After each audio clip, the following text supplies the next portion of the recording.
என்னுடைய அடிப்படை கேள்வி திமுகவை நோக்கி திமுக கட்சிக்கு வாக்கு செலுத்துகிற வாக்காளர்கள் நோக்கி ஒன்றே ஒன்றுதான். நீங்கள் ஏன் திமுகவிற்கு வாக்கு செலுத்த வேண்டும்? அப்படி ஒரு வாக்கை பெறத்தக்க ஒரு நேர்மையான கட்சியா திராவிட முன்னேற்ற கழகம் என்கிற கேள்வியை நீங்க கேட்டு, அப்ப நீங்க எதை சொல்றீங்க, எதை செய்யறீங்க? அப்ப நீங்க செந்தில் பாலாஜியை பற்றி 2020 கொடுத்த புகார் பொய்யா, இல்ல பிஜேபி வாஷிங் மிஷின் துவைக்கிற மாதிரி டிஎம்கேல நீங்க வாஷிங் மிஷின்ல துவைச்சு எடுத்தீங்களா செந்தில் பாலாஜி என்ற கேள்வி இருக்கு. இன்னும் ஒரு ஆழமா நீங்க பார்த்தீங்கன்னா ஒட்டுமொத்த திமுக டிஎன்ஏவிலேயே பொய்யும் புழுகும் புரட்டும் தான் இருக்குன்னு நான் பார்க்கிறேன். எங்க யாராவது குற்றத்தை செய்யுங்கன்னு ஒரு ஜனநாயக நாட்டில் வெளிப்படையா நேரடியா சொல்லுவாங்களான்னு நீங்க சிந்திங்க. உதயநிதி ஸ்டாலின் அவர்கள் சொல்றாரு, தேர்தல் முடிஞ்ச பிறகு வாக்கு எண்ணிக்கை நடக்கும், வாக்கு எண்ணிக்கையின் போது எண்ணுவாங்க, 11 மணிக்கு இறங்கி எண்ணி முடிச்சிருவாங்க, 12 மணிக்கு நீங்க வண்டியை கட்டிக்கிட்டு ஆத்துக்குள்ள இறங்கி மணல் அள்ளுங்க, நம்ம ஆட்சி வந்துடும் சொல்றாரு. இந்த இத்தனை ஆண்டு கால ஆட்சி காலத்துல 5 லட்சம் கோடி ரூபாய் தமிழக அரசு கடன் பெற்றிருக்கு.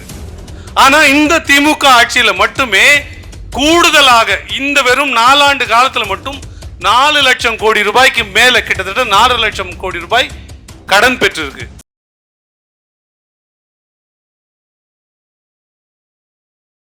அன்பிற்கும் பாசத்திற்கும் உரிய நாம் தமிழ் உறவுகளே, ஸ்டாலின் அவர்களை எப்படி நையாண்டி செய்வார்களோ நாம் தமிழர் கட்சிக்காரர்கள், அதே போலவே என்னை மட்டுமே நையாண்டி செய்வதை ஒரு வேலையாக வைத்திருக்கிற அன்பு தங்கை ஃபர்கானா அவர்களே, எல்லாரும் பேரும் யாரும் கிண்டல் பண்ணலையே, நம்மளை கேலி பண்ணல, அந்த உரிமை அவங்களுக்கு தான் இருக்குன்னு அவங்களா எடுத்துக்கிட்டாங்க. வக்ஃபு சட்டம் உட்பட பல விஷயங்களை தங்கை பேசினாங்க. என்னுடைய அடிப்படை கேள்வி திமுகவை நோக்கி திமுக கட்சிக்கு வாக்கு செலுத்துகிற வாக்காளர்கள் நோக்கி ஒன்றே ஒன்றுதான். நீங்கள் ஏன் திமுகவிற்கு வாக்கு செலுத்த வேண்டும்? அப்படி ஒரு வாக்கை பெறத்தக்க ஒரு நேர்மையான கட்சியா திராவிட முன்னேற்ற கழகம் என்கிற கேள்வியை நீங்க கேட்டுங்க. இத எங்கிருந்து பார்க்கலாம்னா, 2020 டிசம்பர் மாதம் ஐயா ஸ்டாலின் அவர்கள் கவர்னர் வீட்டு வாசலை தட்டுறாரு. ஒரு பெரிய பட்டியல், செந்தில் பாலாஜி, தங்கமணி, வேலுமணி, அது போல இன்னொரு 2 விஜயபாஸ்கர்லாம் சேர்த்து ஒரு 10க்கும் மேற்பட்ட அமைச்சர்கள் ஊழல் செய்கிறார்கள், மக்கள் பணத்தை கொள்ளையடிக்கிறாங்க, அதனால நீங்க பெரிய முதலாளி கிட்ட டெல்லியில சொல்லி இவங்க மேல நடவடிக்கை எடுக்கணும் அப்படின்னு சொல்றாரு. நாம சொல்லல, இத சொன்னது ஐயா ஸ்டாலின் அவர்கள். அதற்கான மனுவை கொடுத்திருக்காரு, தரவுகள் இருக்கு, நீங்க பாருங்க.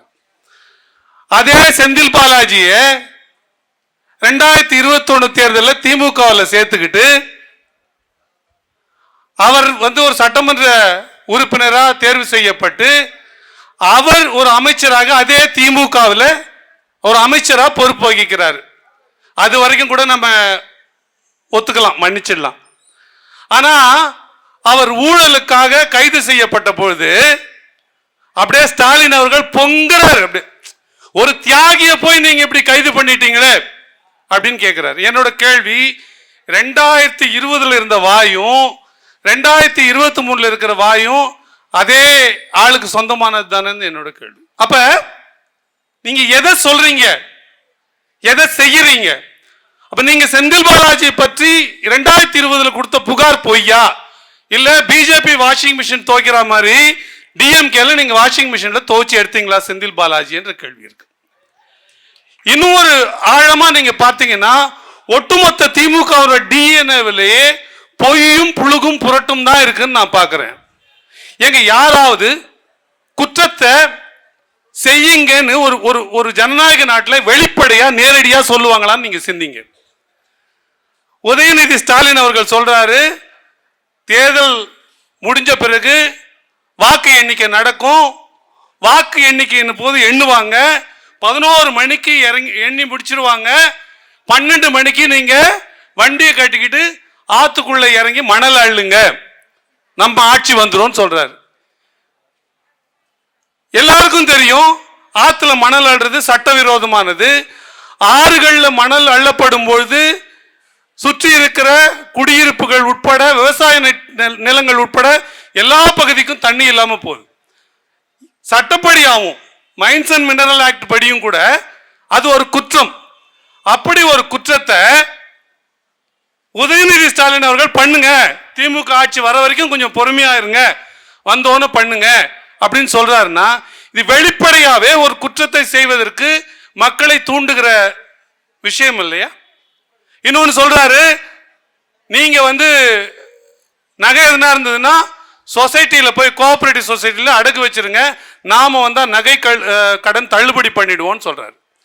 இதுல நீங்க கேட்கறவங்களுக்கு என்ன தோணும்னா, அப்போ நகை கடன் நம்ம கடன் வாங்கிட்டோம்னா அரசு தள்ளுபடி பண்றோம், நமக்கு அரசு கொடுக்குதுன்னு. ஆனா அடிப்படையில் இந்த கடன்களை தள்ளுபடி செய்வது யார் வீட்டு காசுல இருந்து?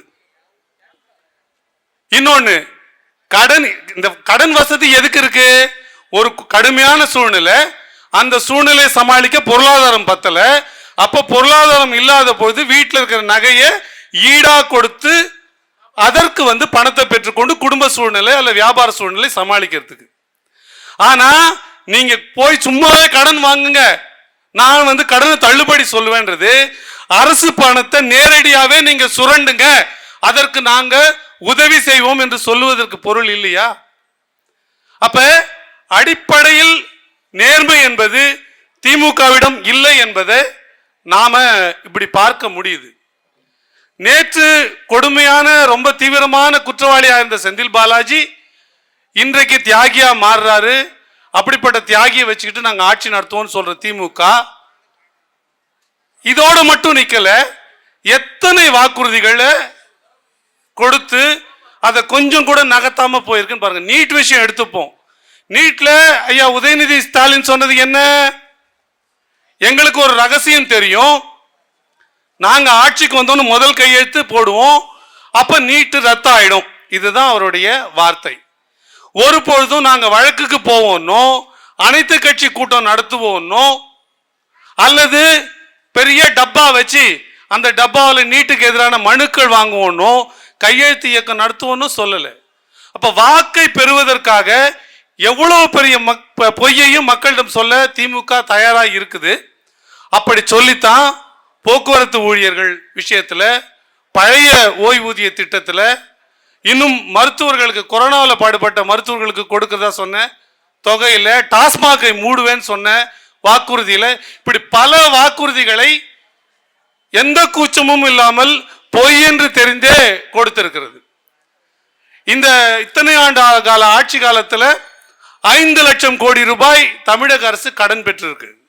ஆனா இந்த திமுக ஆட்சியில மட்டுமே கூடுதலாக இந்த வெறும் 4 ஆண்டு காலத்துல மட்டும் 4 லட்சம் கோடி ரூபாய்க்கு மேல, கிட்டத்தட்ட 4 லட்சம் கோடி ரூபாய் கடன் பெற்றிருக்கு. சட்டம் ஒழுங்கு சரியில்லை, நமக்கு ஏற்கனவே தெரியும்.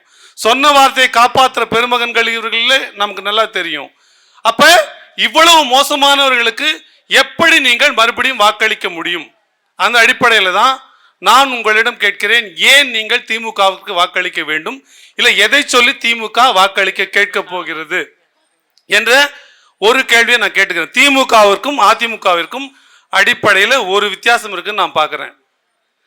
அதிமுக ஒரு மக்கள் நலத்திட்டத்தை கொண்டு வருவான், அந்த திட்டம் கொண்டு வரும்போது மக்கள் பணத்தை எப்படி சுரண்டலாம் அப்படின்னு திட்டம் போடுவான்.